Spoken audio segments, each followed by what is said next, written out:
भोला राम अपने घर से परदेस जा रहा था, लेकिन इस बार अकेला नहीं, अपनी पत्नी और 3 बच्चों को साथ लेकर। सुबह के 4 बजे थे। गांव अभी भी सो रहा था। भोला राम ने चारपाई की चारों पट्टियां और पाए निकालकर एक गट्ठर बांध लिया था। कुछ कपड़े 2 झोलों में भर लिए थे। एक गट्ठर कंधे पर, एक झोला दूसरे कंधे पर और एक हाथ में पकड़ा हुआ था। पत्नी ने सबसे छोटे बेटे को गोद में लिया हुआ था, जो अभी सिर्फ 1 महीने का था। कुछ खाने का सामान भी उसने अपने कंधे पर टांग रखा था। दोनों बड़े बेटे तैयार थे पैदल चलने को। मझला बेटा 3 साल का, बड़ा बेटा 6 साल का। दोनों एक दूसरे का हाथ पकड़े चुपचाप चल पड़े। सबके मन में अपने अपने सपने थे। भोला भोला राम सोच रहा था, इतना बड़ा फैसला तो ले लिया, कैसे पूरा कर पाऊंगा।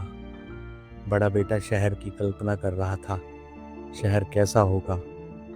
मझला बेटा खुश था कि शहर जा रहा है। उसके हाथ में सिगरेट की डिब्बी जैसी पिचकारी थी, जो उसके मामा ने दी थी। रात को भी उसे साथ लेकर सोया था, कहीं बड़ा भाई न ले ले। सबसे छोटा बेटा सोया हुआ था। उसे क्या पता जिंदगी कहाँ करवट लेने जा रही है। पत्नी के भीतर भी खुशी थी। वह कभी गांव के पास के कस्बे से आगे नहीं गई थी। मन ही मन शहर के सपने बुन रही थी। घर से लगभग 500 मीटर दूर पहुंचे ही थे कि उससे रहा ना गया। उसने भोला राम से पूछा, सुनते हो जी, क्या 20 साल में हम मारुति लेने लायक हो जाएंगे।